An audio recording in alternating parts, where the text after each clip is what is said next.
I am not a public speaker, so bear with me if I stumble through this, if I cry through this.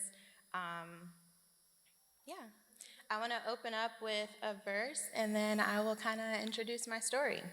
Psalm 27, verse 13 through 14. I believe that I shall look upon the goodness of the Lord in the land of the living.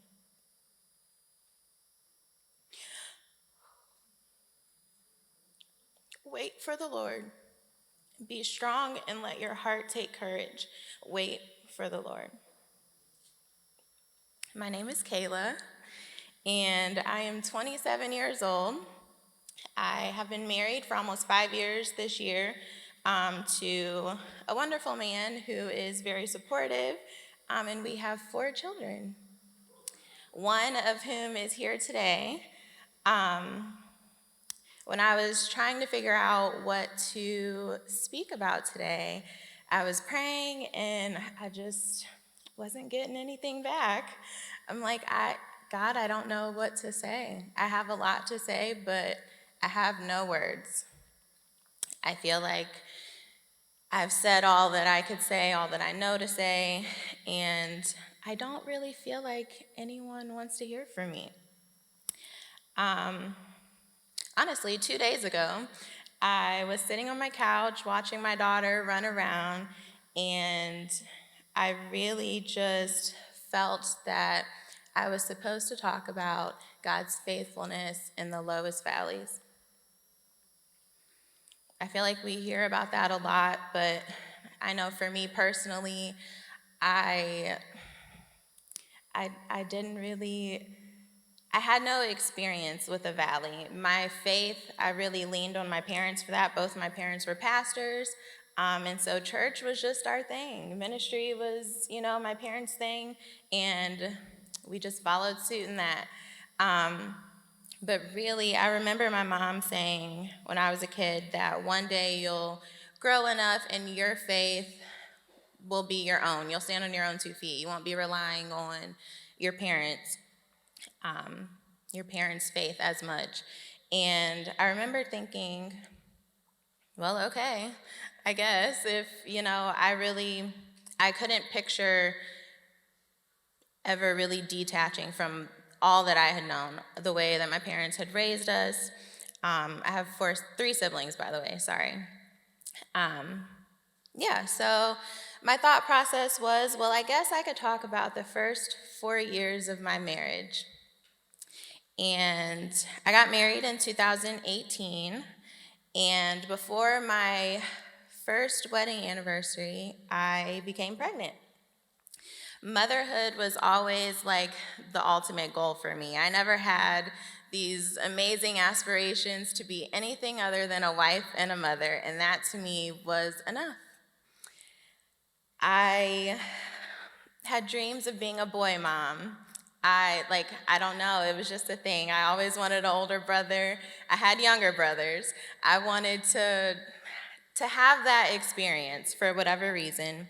And I knew that whenever I had a kid, I wanted it to be a boy first. That was like my deal with God. um, and yeah, so I got pregnant, and sure enough, I found out I was pregnant with a boy. I was I can't even express my excitement. Like I was hype, y'all. Um, and yeah, when you say vows, you say the whole for better or for worse, and you're standing in your wedding dress and you're picturing the better. The worse is not even, it's not even in, like, you say it, but what is worse? um, And I had no idea that the worst was right around the corner. I had a perfect pregnancy until I did not. At 21 weeks, I went into spontaneous labor. And I called my mom. You get pregnant and you really don't know much. You think you do. I had no idea what was going on, but my water broke. Middle of the night, And I am sorry for anyone that may be triggered by this. I had no idea what was going on. Rushed to the hospital. Long story short, I ended up losing my first son, Canaan. I had an incompetent cervix, and I also had a placental abruption. So you can imagine, if you know anything about that, how traumatizing that is in my first baby. I didn't understand why God made me a mother just to take my baby away.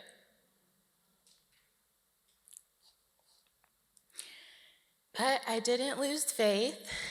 I knew that sure enough, there is absolutely no way, shape, or form that this could happen again. I became pregnant about 6 months later. Honestly, y'all, I may have that timeline messed up. It was very soon after. And I just,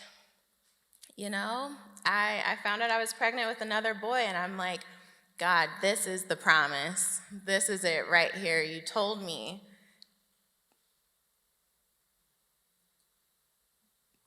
When I was a little girl, we had an agreement. Perfect pregnancy.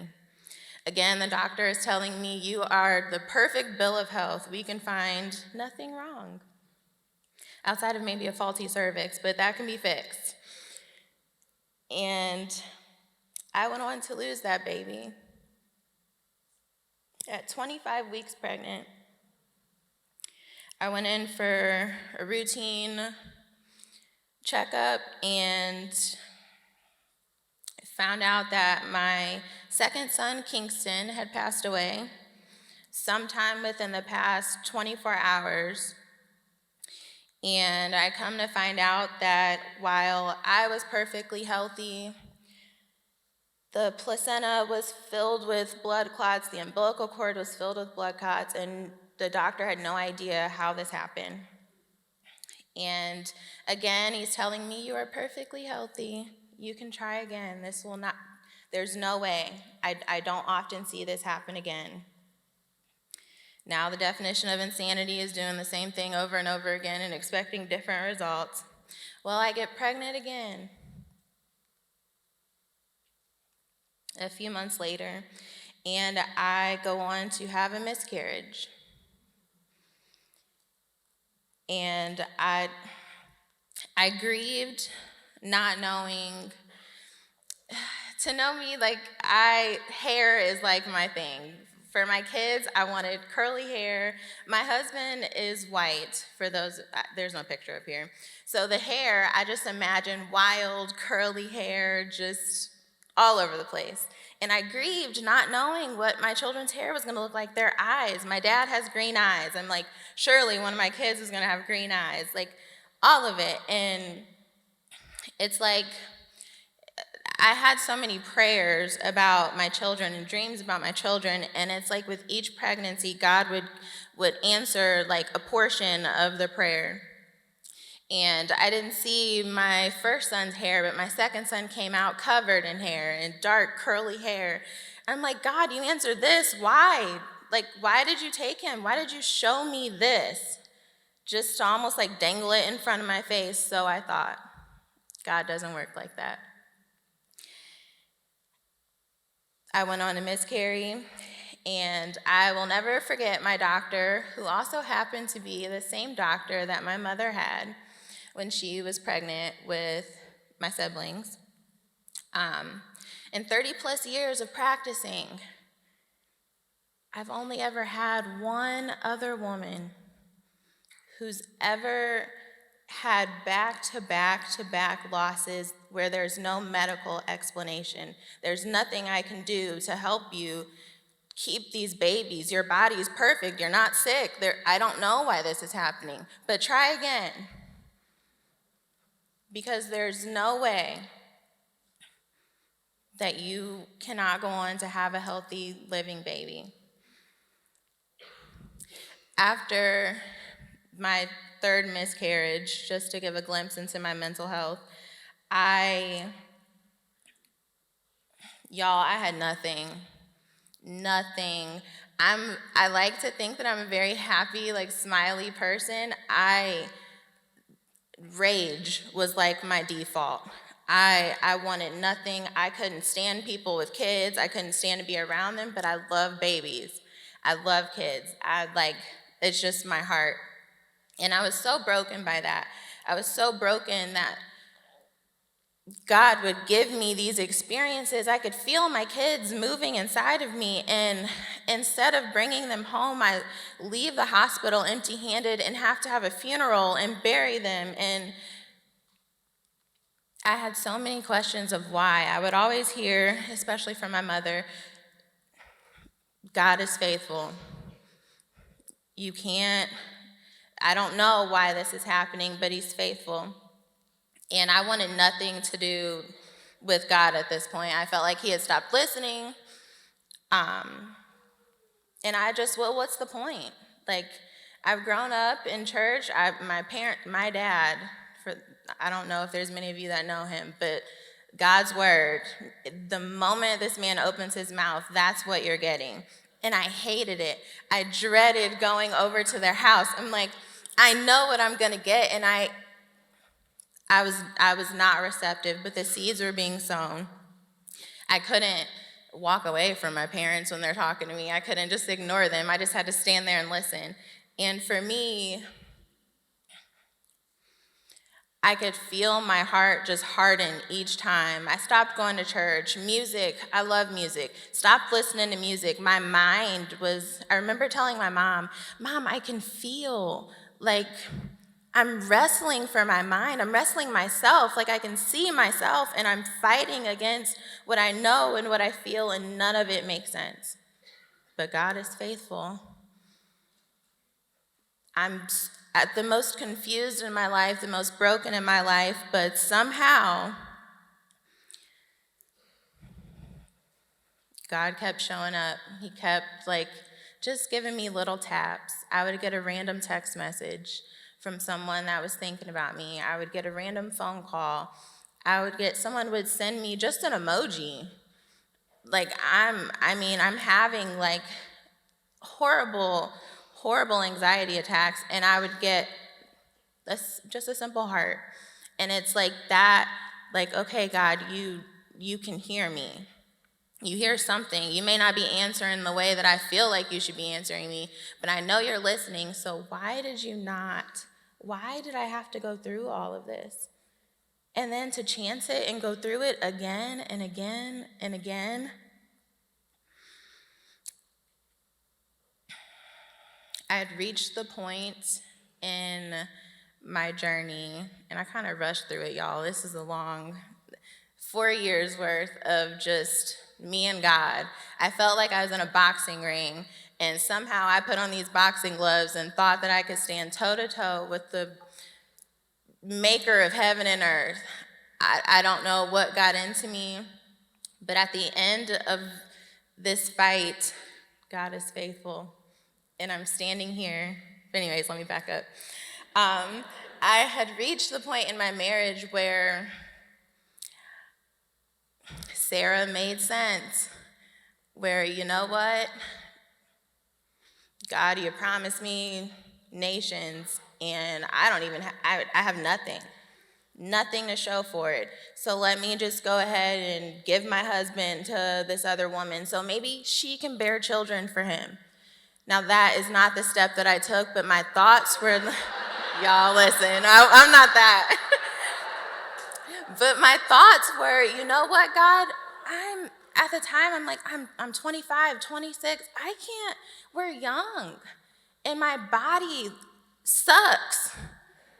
I can't carry these kids, and I hear this man, I hear his dreams, and I hear him planning for all of these things. His only 2 sons are in the ground, but absent from the body is present with the Lord, so I know exactly where they are, but at the time, it only makes sense. I had nothing to give him, no encouragement. I'm hanging on by a thread. He's hanging on by a thread. Nothing was working. But obviously, God is faithful. I didn't. I came to my senses and realized that Sarah was not the smartest, but she was desperate. And desperation in times where you feel like God is not answering you, it makes perfect sense, where you take matters into your own hands. And so my life became submerged in just sorrow, emptiness, and just confusion. And I really had stopped talking to God,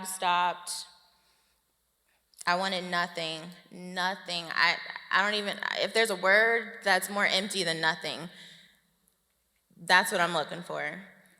And he just kept showing up. And my default was, I want to be a mom. I have ovaries, I have a uterus, I have all the parts that go into creating children, but it's not working. And nobody can help me. So God, it's me and you again. I don't want to trust you, but here I am. You're the only one that can trust me. The doctors can't, or the only one that can help me. The doctors can't do anything. The entire time of walking through the darkest valley where my mental health, death was more appealing than life. And I was walking as if I had already died. There was no joy in life. I was smiling, but on the inside, I'm like, when is this over? Because I felt like I was forcing something that wasn't real. I attended Akron Women on Purpose a couple years ago, summer of 2021, and as Noelle already stated, I went kicking and screaming. I had no desire to go.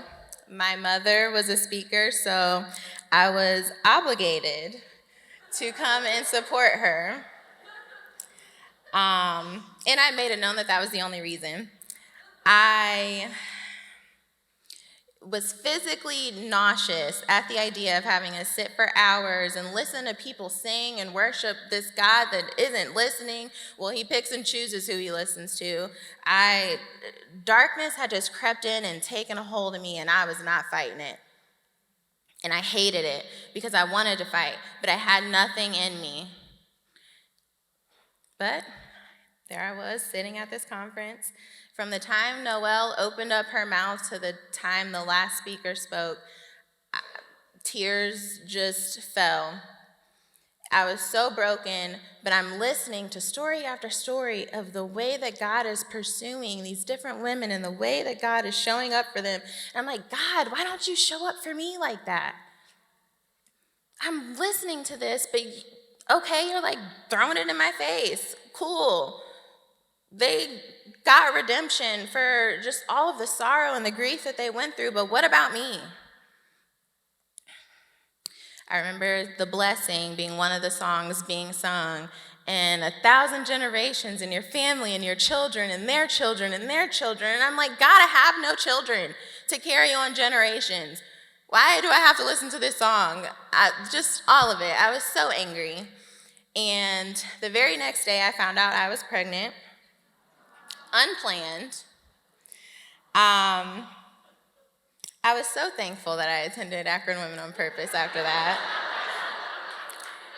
And I literally leaned back on everything that I had heard, and the confidence, as much as I was scared and terrified, the confidence that I felt outweighed all of the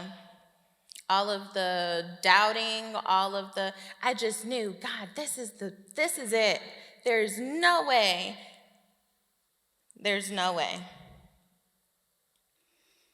I want to read something before I close. Something that I wrote right before my daughter, who was here, her baby shower. I was searching one night, just searching for something that I could relate to, because my grief was so deep and my loss was so great. Nobody around me knew how to help me. And I was searching and nothing was working. I came across a story about an orca who, I'll just read it. I don't know what is beyond grief, but that is where she is. I found myself up at 3 a.m. one night with the weight of what felt like all of the sadness and loneliness I've ever felt weighing on my mind. I could not get back to sleep. If you know my mother at all, then you know that reading was her first love. So naturally, with her being my teacher for most of my educational career, it became mine as well. Reading at any time of the day or night is always a good idea. So at 3 o'clock in the morning, attempting to find someone who I could relate to, I searched the internet frantically for anything related to grief and anything to tell my heart that I'm not alone, that God had not forgotten about me. There was no woman that I had come across in any blog who I could relate to. I'm like, okay, well, surely there's something, some part of God's creation that can speak to me. I knew about the elephants that grieved, but that just wasn't it.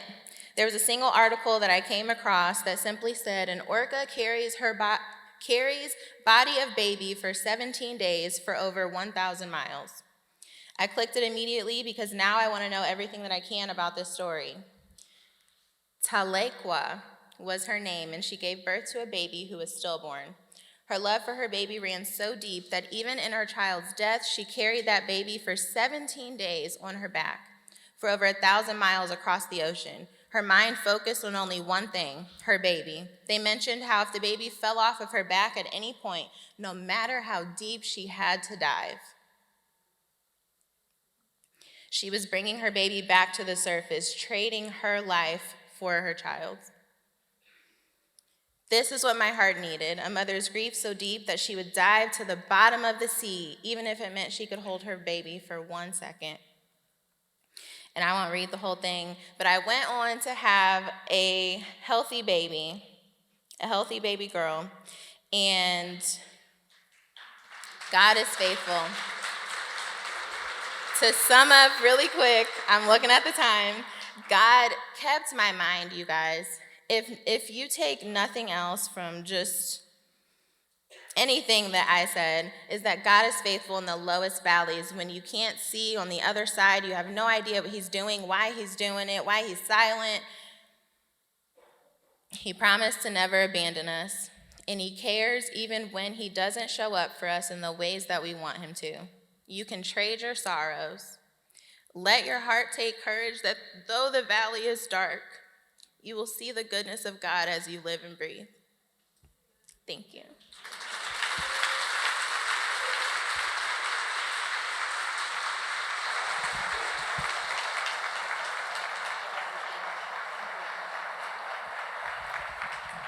Thanks, Kayla, for sharing her story. And I love two parts I want to just give you insight to.